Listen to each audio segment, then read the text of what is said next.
말씀 보겠습니다. 시편 128편 1절에서 129편 8절까지 말씀입니다. 시편 128편과 129편입니다.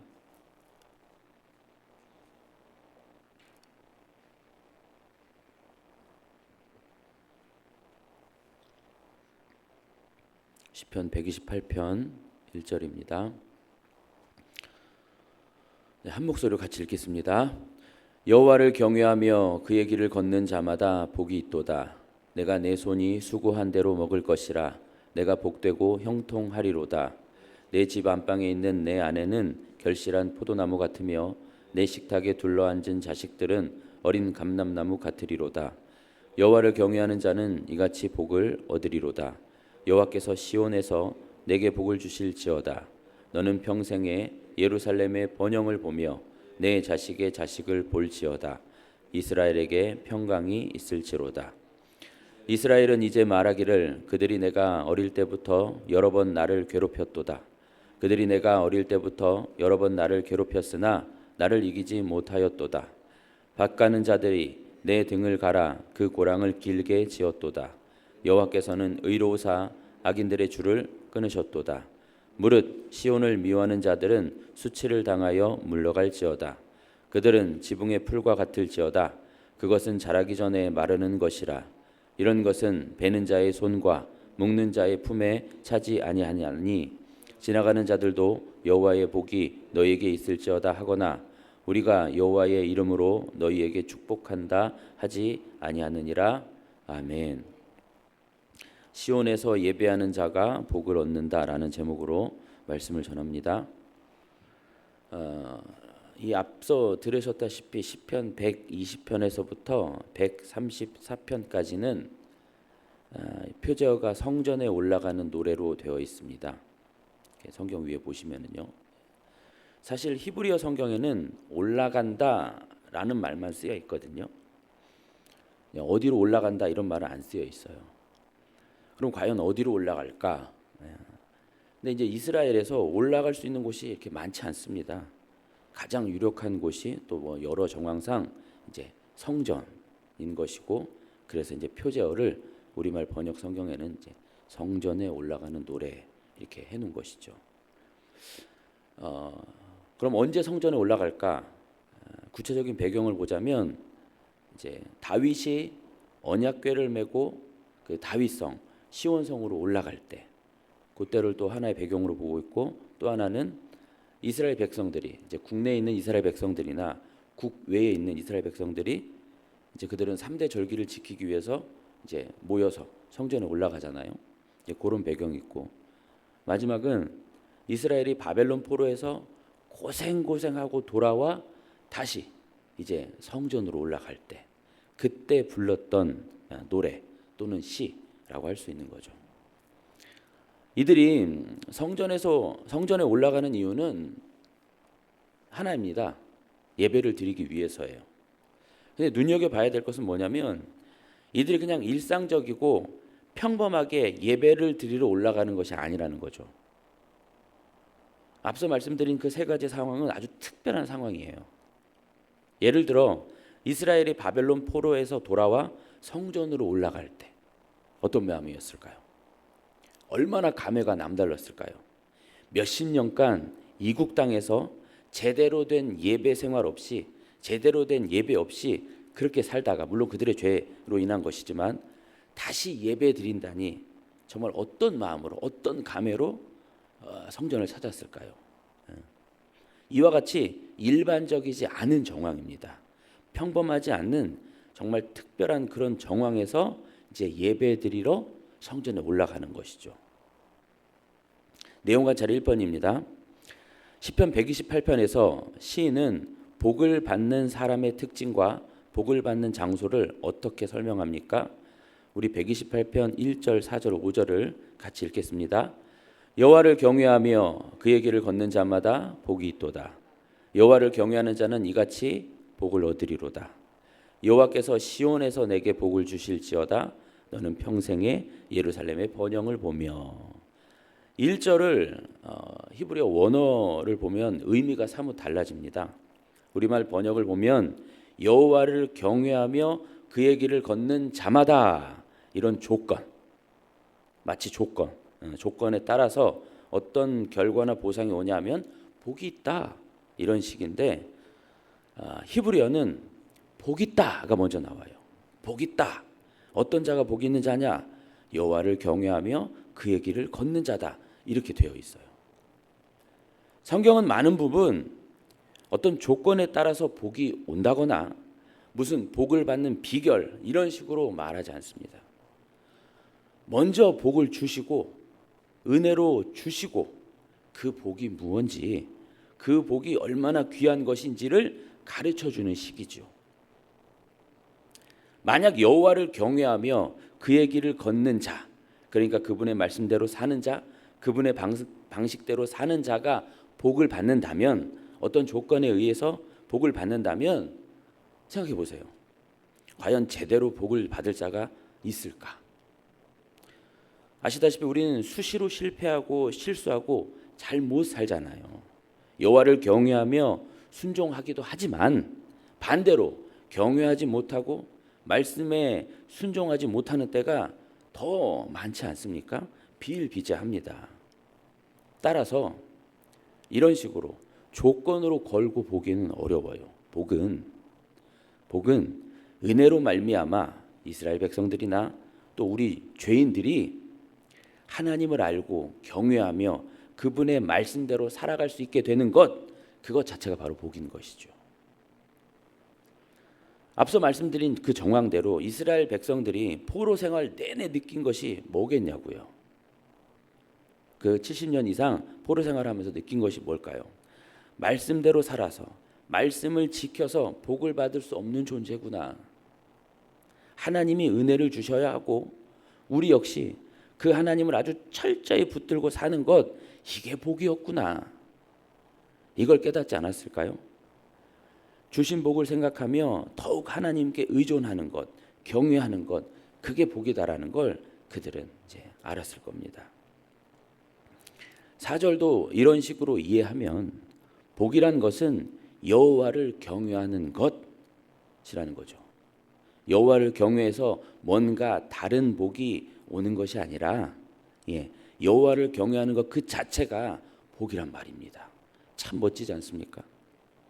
이스라엘이나 우리가 이 여호와 구원하시는 하나님을 어떻게 알고 어떻게 믿고 경외를 한단 말이에요. 우리의 의지나 우리의 노력이 있었던 게 아니거든요. 그들이나 우리가 먼저 뭔가 하나님을 찾고 하나님 믿게 되고 그런 게 아니잖아요. 신약 그 로마서의 표현대로 한다면 우리가 여전히 연약할 때에, 여전히 죄인이었을 때, 여전히 하나님과 원수되었을 때 하나님 구원을 베푸신 거거든요. 뭔가 해서 그분을 먼저 붙잡은 것도 아니고 복을 받은 것이 아니라 어느 날 갑자기 그 복이란 것이 임해버린 거잖아요. 그분이 찾아오신 거잖아요. 그 복을 받아 하나님을 경외할 수 있게 된 것이고요. 5절은 이 하나님의 복이 시온으로부터 나온다고 합니다.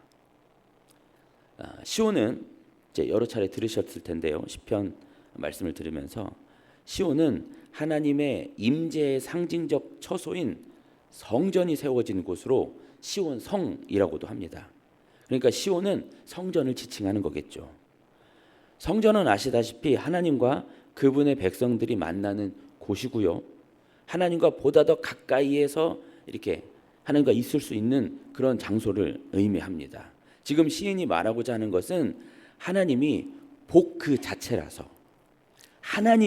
자체라서 그분을 경외하고 그분을 따르고 그분을 만나고 이게 복이다. 이걸 이제 계속 말하고 싶은 거죠.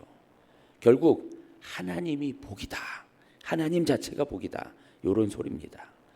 그분이 주시는 것도 복이라고 할 수 있겠지만 오늘 본문은 그분 자체가 복이라고 하는 것입니다. 그래서 그 복이신 그분과 더욱 깊은 인격적인 관계를 맺어라, 이것이겠죠. 그리고 그렇게 삶에서 또 성전에서 복이신 하나님과 깊은 교제를 맺으려고 하는 걸, 이걸 달리 말하면 예배라고 하는 거고요. 내용 관찰 2번입니다. 시편 129편에서 시인은 어떤 사람들이 수치를 당한다고 말합니까? 우리 129편 5절을 같이 읽겠습니다. 129편 5절입니다. 무릇 시온을 미워하는 자들은 수치를 당하여 물러갈지어다. 시온을 미워하는 자들, 여기서 말하는 시온은 시온성과 같은 장소적인 개념보다는 시온, 앞서 말한 대로 시온은 이제 성전이잖아요. 그 성전과 관계된 두 대상, 성전과 관계된 두 대상이라면 하나님과 그분의 택한 백성들, 그러니까 하나님과 하나님을 예배하는 자들을 말하는 거겠죠. 뭐 이제 좀 더 말하자 보면 이제 하나님의 백성 쪽으로 더 많이 기울어지겠지만 어찌되었건 그러한 시온을 미워하는 자들이 있는데 이 미워하는 게 그냥 미워하는 게 아닙니다. 그냥 마음속으로 또 말 몇 마디로 미워하는 것쯤 이런 걸 말하지 않아요. 129편 3절, 129편 3절 한번 보십시오. 밭 가는 자들이 내 등을 갈아 그 고랑을 길게 지었도다. 이런 표현이 있죠. 참 잔인한 표현입니다. 등을 얼마나 때리고 채찍질을 했는지 밭처럼 고랑을 만들었다는 얘기예요. 그러니까 미워했다는 거죠. 그만큼 지독하게 미워하는 세력들로 하여금 미움을 당했다라는 거죠. 누가요? 하나님의 백성들이요. 하나님을 예배하는 자들을요. 하나님의 백성, 하나님을 예배하는 자들이 그렇게 이제 미움을 당했는데, 그럼 이 시온을 미워하는 자들은 대체 왜 생기는 걸까요? 왜 있는 걸까요? 모든 인간들이 본성적으로 그 타락한 본성으로 인해 하나님과 그분을 예배하는 자들을 미워합니다. 뭐 성경 여러 곳에 등장하는 얘기고요. 하나님을 미워하기에 하나님을 예배하는 자들, 그 시온도 미워하는 것이겠죠. 결국엔 그들이 그렇게 미워하는 자들이 수치를 당하게 되는데, 사실 하나님과 그분의 백성들을 미워하는 자체가 이미 수치인 거예요. 달리 표현하면 이미 그들은 어둠 속에 있는 것이고 죄악 속에 있다라는 것이죠. 근데 이 5절의 말씀 우리가 참 진지하게 대해야 됩니다. 참 깊이 생각해 봐야 돼요. 이 5절의 말씀은 산상수훈과도 맥을 같이 하고 있는 말씀인데, 자, 시온을 미워하는 자들이 있대요. 다른 사람들이 아니고 시온, 하나님을 예배하는 자들, 그들을 미워한답니다. 근데 우리가 영적인 시온이잖아요. 그렇다면 우리 역시 미워하는 사람이 있어야 맞다는 얘기거든요. 우리가 정말 시온답게 산다면 우린 반드시 미워함을 당하게 되어 있어요. 그렇죠? 반대로 그렇게 살지 않는다면 우린 미워함을 받지 않겠죠. 물론 뭔가를 잘못해서 정말 미워함을 받을 만해서 손가락질과 비난을 받는다면 그건 할 말이 없는 거지만, 하나님을 예배하고 하나님을 예배하는 자답게 산다면 우리 포함 많은 그리스도인들은 세상으로 하여금 미워함을 받을 수밖에 없다라는 겁니다. 그럼 미워함을 받고 사십니까? 우리 인생 가운데, 우리 삶 가운데 세상으로 하여금 이 시온답게 살아가는 것으로 말미암아 미워함을 받는 것이 나타나야 된다라는 것이죠. 어느 부분에서든지. 영과 묵상 3번입니다. 여호와를 경외하는 자에게 복이, 시온을 미워하는 자에게는 저주가 임하는 이유는 무엇입니까? 129편 4절을 같이 읽겠습니다. 129편 4절입니다. 여호와께서는 의로우사 악인들의 줄을 끊으시고, 여호와께서 의로우사, 여호와는 의로우신 분이시기 때문에 그렇다입니다.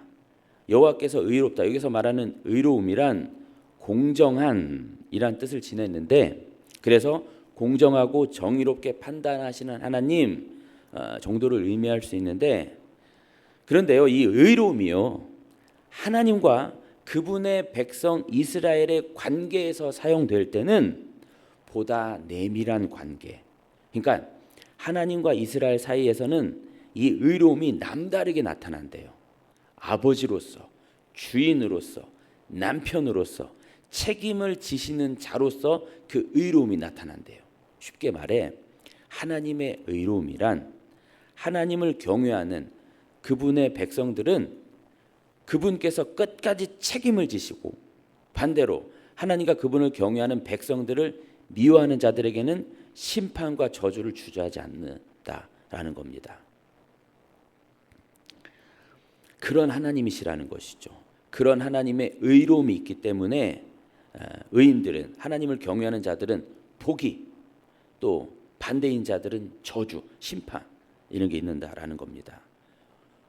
그럼 좀 더 들어가서 결국 어떤 자가 여호와를 경외하는 자이고 반대로 어떤 자가 여호와를 미워하는 자입니까? 은혜, 즉 예수 그리스도가 있고 없고의 차이거든요. 은혜, 그리스도가 있는 자들은 복인 것이고, 그 은혜, 그리스도가 없는 자들은 저주인 셈인 겁니다. 느낀 점 4번으로 가겠습니다. 예배를 대하는 태도에 따라 복과 저주가 결정될 수 있다는 사실에서 무엇을 느낍니까? 앞서 연구와 문제 3번에서 여호와를 경외하는 자가 복받은 자요 예배를 드리는 자라고 할 수 있고, 반면에 시온을 미워하는 자는 복이 임하지 않는 자요 그러므로 예배도 드릴 수 없는 자라고 할 수 있습니다. 예배의 대상을, 자신의 예배 대상을 하나님으로 두느냐 아니면 나로 두느냐, 이것이 복이냐 저주냐의 문제라고 이제 볼 수 있는 것이죠. 결단과 적용 5번으로 바로 가겠습니다. 나는 평소에 어떤 마음과 태도로 예배를 드립니까? 내가 고쳐야 할 잘못된 예배 태도는 무엇이며 구체적으로 무엇을 개선하겠습니까?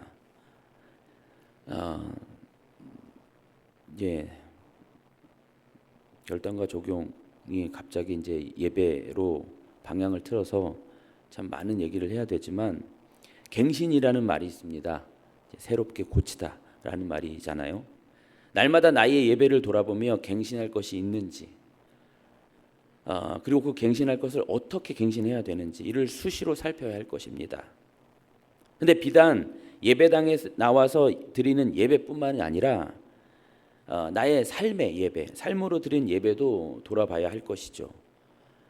근데 늘상 드리는 말씀이지만 우리가 1시간 남짓되는 이 예배당에서 드리는 예배에 최선을 다하지 못하고 그 예배에서 진지하지 못한다면 보다 많은 시간 삶에서 드리는 예배는 두말할 것도 없다라는 것입니다.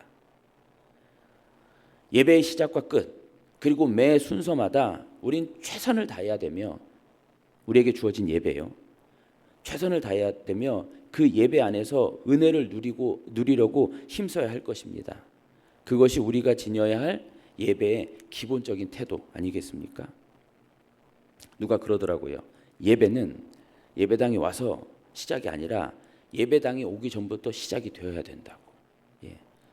그런 자들은 늦지 않을 것이고요, 더욱더 은혜를 사모하게 될 것이며 많은 은혜를 누리게 되겠죠. 그리고 그 예배당에서, 그 예배 안에서 드리는 예배 속에서 이렇게 은혜를 누린다면 삶 속에서는 더 이제 은혜롭게 살 수가 있겠죠. 희망적인 것은 자신이 예배당에서 드리는 예배의 자세나 태도에서 많은 것을 살펴가지고 고칠 것을 고친다면, 그럴 수 있다면 삶으로 드리는 예배, 삶 속에서 참으로 하나님을 경외하는 그 예배 역시 나아질 수 있다라는 것입니다. 종교개혁의 그 찬란한 모토, 개혁된 교회는 계속 개혁되어야 한다, 이 모토대로 우리가 우리의 예배가 계속 개혁이 되고 갱신되는 그런 은혜가 있기를 축복합니다. 오늘의 기도 같이 읽겠습니다. 하나님을 경외하는 마음으로 예배드리며 주님께서 주시는 복을 풍성히 누리게 하소서. 네,